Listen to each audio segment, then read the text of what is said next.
Fala, amigos da TV Justiça, hora de conferir os destaques da semana entre os julgamentos do plenário do Supremo Tribunal Federal, aqui na TV Justiça.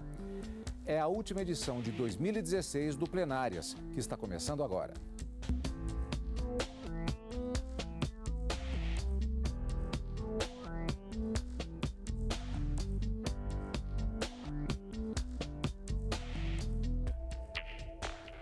Hoje com os principais momentos da sessão do dia 19 de dezembro de 2016. Karina, essa foi a última sessão do ano de 2016, um ano marcado por fortes momentos, muito debate jurídico, criando expectativas para 2017.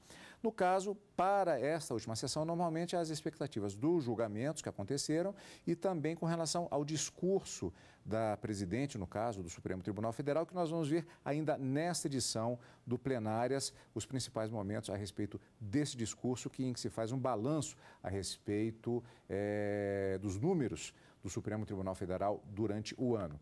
Mas julgamentos de destaque que nós tivemos também nessa sessão. A grande expectativa dessa última sessão plenária é justamente, como você falou, os números de julgamentos que foram realizados, processos baixados tanto nas turmas como nos gabinetes, um balanço geral do trabalho todo do ano judiciário feito pelo Supremo Tribunal Federal. Mas também na segunda-feira, nessa última sessão, nós tivemos alguns julgamentos realizados. Ao todo foram 4 julgamentos em tese, porque em um deles, o julgamento de uma petição da relatoria da própria presidente, ministra Carmen Lúcia, acabou colocando ponto final em outros 13 mandados de segurança que versavam sobre o mesmo tema. Cargos comissionados junto ao Tribunal de Justiça do Estado da Paraíba. Essa era a discussão, se havia irregularidade ou não na lei que acabava criando esses cargos comissionados. E também na segunda-feira, nessa última sessão plenária, o Supremo declarou a inconstitucionalidade de um dispositivo de uma lei do Estado de Rondônia que permitia que no próprio Tribunal de Contas do Estado houvesse a cobrança de multas aplicadas pelo próprio tribunal, e o Supremo acabou declarando isso como inconstitucional. A Constituição não outorga poderes para esses tribunais de contas executarem as suas próprias multas aplicadas e não saldadas no devido tempo. Um habeas corpus também bastante rapidamente foi julgado. Tratava-se de um pedido de soltura, na verdade, de um extraditando que em tese não teria sido entregue, já teria decorrido o prazo da entrega em razão da legislação brasileira, mas que acabou sendo julgado prejudicado justamente porque a entrega já havia sido efetivada. Então, eu destacaria os 2 grandes julgamentos dessa segunda-feira, dessa última sessão plenária de 2016, essa petição, com repercussão em outros mandados de segurança sobre os cargos comissionados no Tribunal de Justiça do Estado da Paraíba, e a declaração de inconstitucionalidade da lei do Estado de Rondônia, versando sobre a execução de multas decididas pelo próprio tribunal e a sua executoriedade no próprio tribunal sendo declarada inconstitucional pelo Supremo. Pois é, portanto, então, o plenário do Supremo Tribunal Federal se reuniu pela última vez em 2016 e, como já adiantou a Karina, durante a sessão desta segunda-feira, os ministros analisaram alguns processos, entre eles exatamente uma petição envolvendo a nomeação de pessoas para cargos comissionados no Tribunal de Justiça da Paraíba. Antes do julgamento de mérito, neste caso, os ministros tiveram de decidir se caberia sim ao Supremo Tribunal Federal ou não julgar o caso. Na petição analisada pelo plenário do Supremo, o Sindicato dos Servidores do Poder Judiciário da Paraíba pedia a nulidade de uma decisão do Conselho Nacional de Justiça tomada em 2009, que considerou nula a nomeação de pessoas para cargos comissionados sem aprovação em concurso. As nomeações foram feitas após a criação de lei estadual. Antes de analisar o mérito, o STF havia concedido uma liminar suspendendo a decisão do CNJ. Entre as alegações do requerente estava a incompetência do CNJ para declarar inconstitucionalidade de leis e o desrespeito ao contraditório dos servidores. Antes de analisar o pedido e mandados de segurança tratando do mesmo assunto, os ministros tinham que decidir se a competência para julgar o processo era do Supremo ou da Justiça de primeira instância.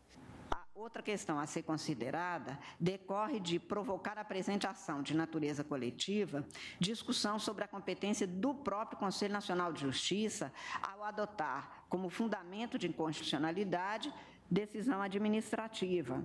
A restrição da linha R às ações mandamentais levaria a conferir à Justiça Federal de primeira instância a possibilidade de definir as competências atribuídas ao Conselho Nacional de Justiça no cumprimento de sua função, subvertendo assim a relação hierárquica constitucionalmente estabelecida entre os órgãos do Poder Judiciário. Essas circunstâncias evidenciam, na minha compreensão, o acerto da proposta do ministro Dias Toffoli no julgamento da questão de ordem na ação originária 1814 e no agravo regimental na ação originária 1680, no sentido de que, aspas, a competência constitucional desta Corte para apreciação da demanda em face do CNJ pela via ordinária, quando o julgamento da celeuma jurídica, por instância diversa, possa subverter a posição constitucional atribuída ao Conselho na estrutura do Poder Judiciário, fecho aspas, é válida. Essas as razões pelas quais eu estou votando. Quanto a este ponto específico, a competência para conhecermos ou não desta petição, estou reconhecendo a competência deste Supremo Tribunal para o processamento e julgamento desta petição. Eu tenho que destacar para tomar os votos, porque se prevalecer o entendimento que foi firmado na questão de ordenação originária 1814 no agravo regimental, o resultado seria do não conhecimento e, portanto, ficaríamos aqui. Só de me manifestar no sentido de que, quando proferi aquele voto vista, exatamente procurei destacar que haveria casos excepcionais em que, mesmo em uma ação ordinária, se nós não firmássemos a competência desta Corte para julgar estas ações, nós subverteríamos a posição hierárquica, como Vossa Excelência destacou, citando o voto por mim proferido, da posição constitucional do Conselho Nacional de Justiça, permitindo que a instância de primeiro grau anulasse uma decisão. E vejam aqui, são vários mandados de segurança que nós vamos julgar sobre o mesmo ato, o mesmo objeto, e nós vamos remeter a ação anulatória coletiva para o primeiro grau, que pode tomar uma decisão diferente, e só nós poderíamos aqui analisar isso em grau de RE e se houver repercussão geral, subvertendo completamente a posição hierárquica do Conselho. O que eu gostaria de deixar claro, ao me manifestar nesse instante, é que esta é uma posição excepcional. De regra, as ações ordinárias vão para a primeira instância, mas, excepcionalmente, para preservar a posição hierárquica, nós temos que realmente assumir, e este é um caso evidente, no qual determinar a ida dessa ação anulatória para a primeira instância irá subverter a posição hierárquica do Supremo do Conselho Nacional de Justiça na Constituição. Por maioria, decidiram prosseguir com o julgamento deste caso no Supremo. Já adiantando, primeiramente, o seguinte, esses mandados de segurança, justamente, eles acabarão sendo julgados efetivamente já a partir deste julgamento, cujo mérito nós vamos ver no segundo bloco. Mas antes, Karina, também adiantando um outro ponto, quais os argumentos contra a decisão do CNJ? O principal argumento trazido nessa ação anulatória e também, como a própria ministra Carmen disse, cujo objeto é o mesmo desses mandados de segurança, ao todo 13 estavam elencados na pauta para julgamento, era de que o CNJ teria extrapolado os seus limites de competências para processar e julgar a demanda e, de uma certa forma implícita, teria declarado inconstitucional a lei do Estado da Paraíba que criava esses cargos comissionados. E alegava que essa função judicional de declaração de inconstitucionalidade somente o Supremo Tribunal Federal poderia fazer, ou os órgãos judiciais, não o CNJ, por conta da sua atividade meramente administrativa. Mas o Supremo acabou rebatendo esse argumento e entendendo que o CNJ, e isso a gente vai ver no segundo bloco, teria aplicado definitivamente um entendimento da Suprema Corte para interpretar o princípio do concurso público. A lei teria criado alguns cargos de uma forma com atribuições genéricas que extrapolariam a ideia de cargos comissionados e temporários, criando efetivamente cargos de provimento efetivo, ou seja, aqueles que só podem ser ocupados por aquelas pessoas que passam num concurso público. Então, o CNJ, ao que o Supremo acaba entendendo nesses julgamentos, não teria extrapolado suas funções administrativas, teria mantido uma jurisprudência da Suprema Corte e aplicado o seu entendimento para afastar a possibilidade de que aqueles cargos comissionados e criados pela lei, mas de forma absolutamente irregular, não pudessem ser ocupados. O principal argumento, então, era exorbitância do poder do CNJ nessa declaração, que acabou sendo refutado pelo Supremo, pelo plenário, e também o argumento de que todas aquelas pessoas que ingressaram com mandado de segurança e que foram prejudicadas, elas não teriam tido o direito do contraditório da ampla defesa, o que também foi refutado pelo plenário do Supremo. Pois é, como já dissemos, o julgamento ele continuou na sessão plenária desta segunda-feira. Superada essa questão preliminar apresentada em questão de ordem, o mérito foi julgado logo em seguida. E é o que nós vamos ver no próximo bloco e ainda o discurso da ministra Carmen Lúcia com os números relativos ao desempenho do Supremo Tribunal Federal durante o ano de 2016. Daqui a pouquinho.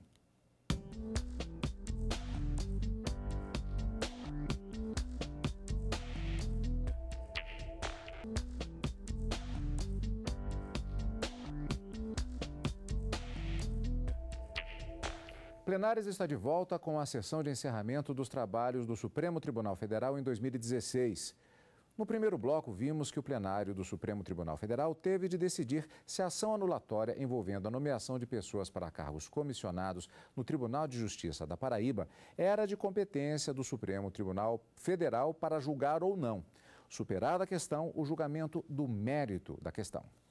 Ao analisar o mérito da ação, a relatora do processo, ministra Carmen Lúcia, destacou que cargos comissionados devem ser ocupados para exercer cargo de direção, chefia e assessoramento. E ressaltou a importância do CNJ no controle de atos praticados pelos tribunais de todo o país.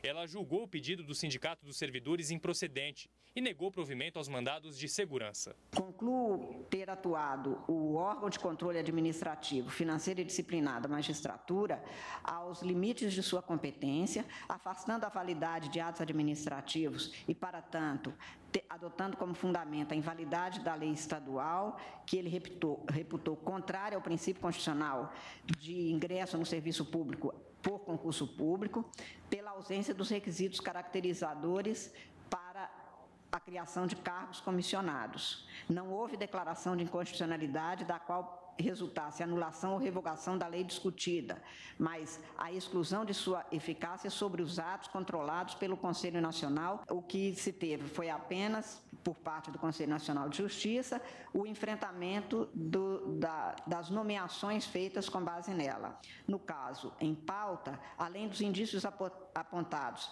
pelo Conselho Nacional de Justiça de comedimento de fraude ao que decidido na ação direta de inconstitucionalidade 3233, a leitura das atribuições conferidas aos cargos para os quais se deram as nomeações evidencia burla ao comando constitucional previsto no artigo 5º da lei do artigo 37 da Constituição.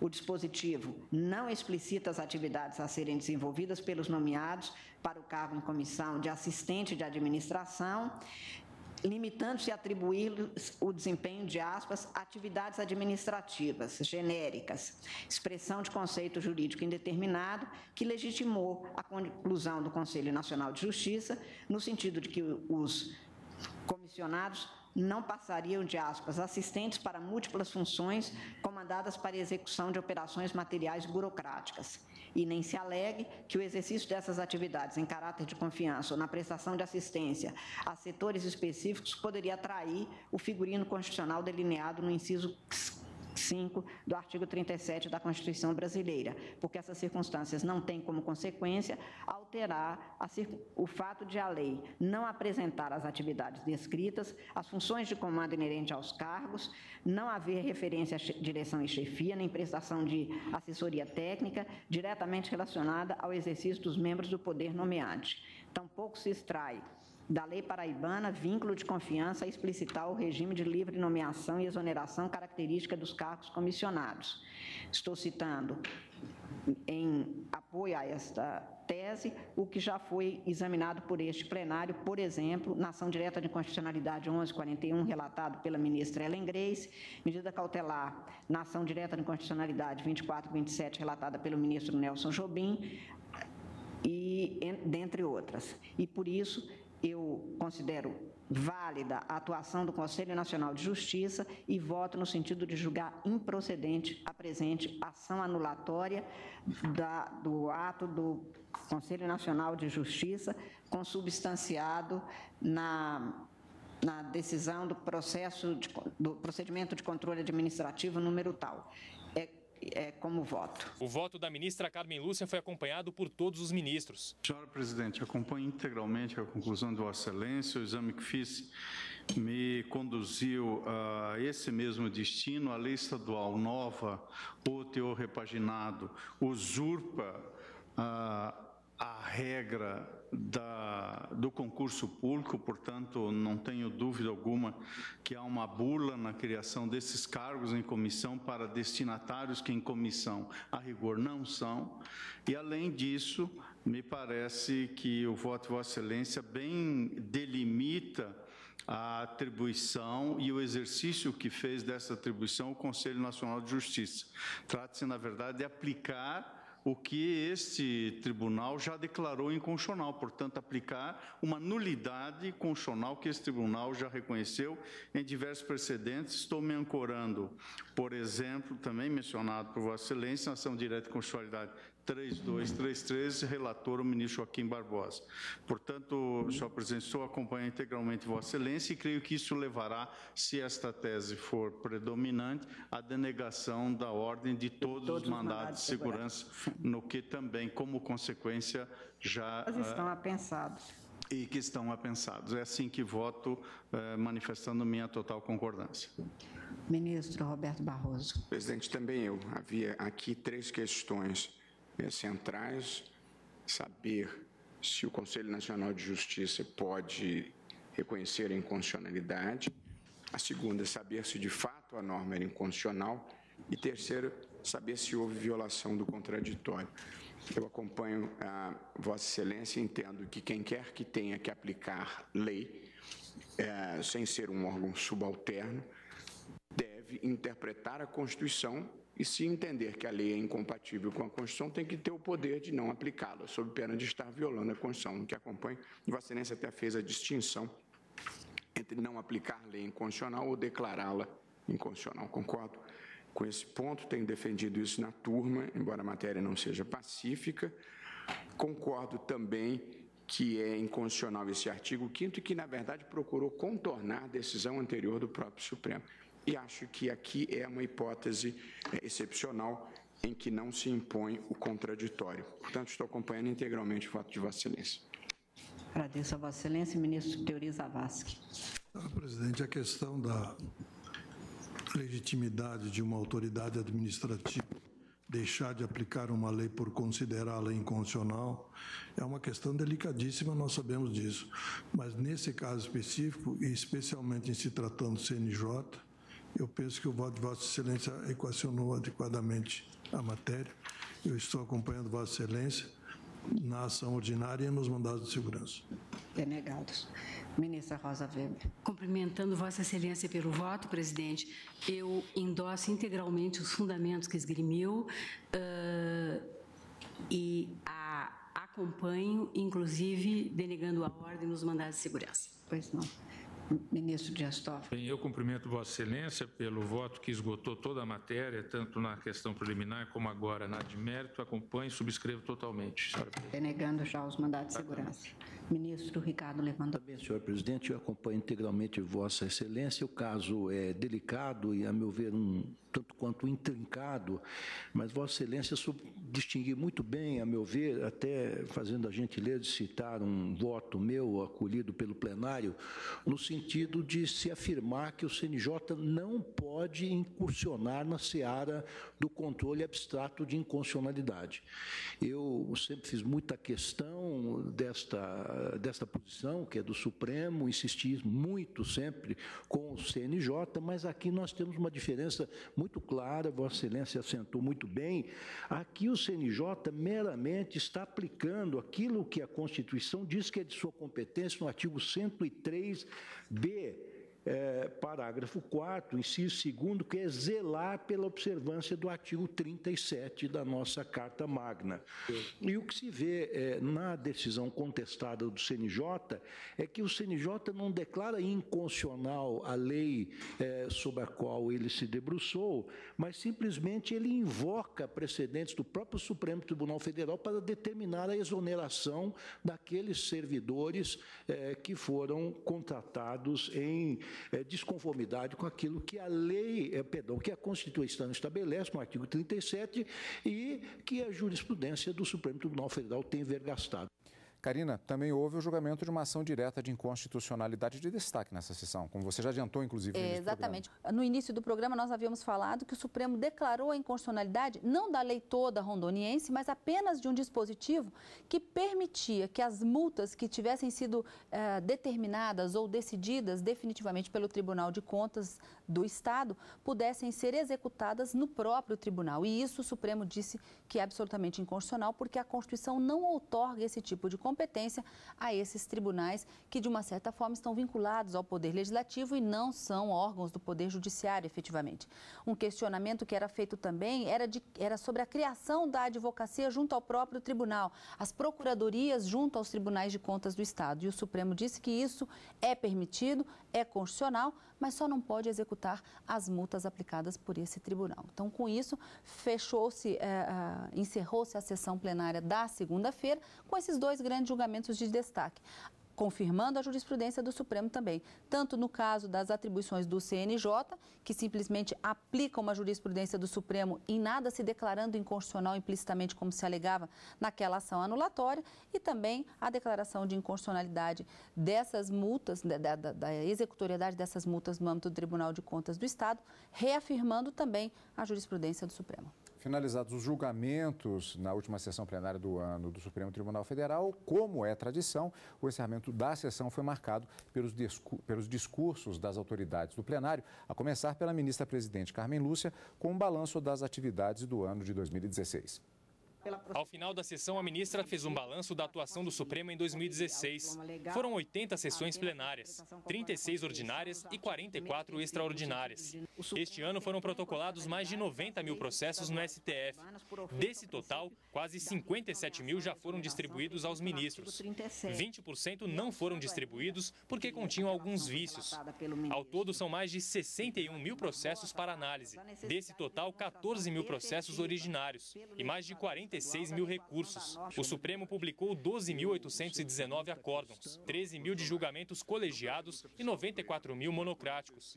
Após a divulgação do balanço, a ministra Carmen Lúcia encerrou as atividades do Supremo em 2016. Eu gostaria de agradecer, acho que posso fazer em parte em nome do ministro Lewandowski, que conduziu o tribunal na maior parte do ano, mas no meu nome, também do ministro Dias Toffoli como vice, a todos os ministros, ao Ministério Público, aos senhores advogados que nos acompanham, aos servidores. Agradeço a todos e desejo a todos um muito feliz final de ano, Natal, um ótimo Réveillon para todo mundo, que seja um despertar novo para o Brasil e para todos nós. Muito obrigada. Pois não. Presidente. Por favor. Na qualidade de mais antigo, hoje no plenário, digo que o encerramento desse ano impactante, que foi o ano de 2016, é muito bem-vindo. E retribuo a Vossa Excelência os votos por si veiculados. Muito obrigada. Senhora Presidente, ao encerramento do ano judiciário, o Ministério Público, através da Procuradoria-Geral da República, não poderia deixar de homenagear o Tribunal. E peço venha aqui para repetir os dizeres de Rui.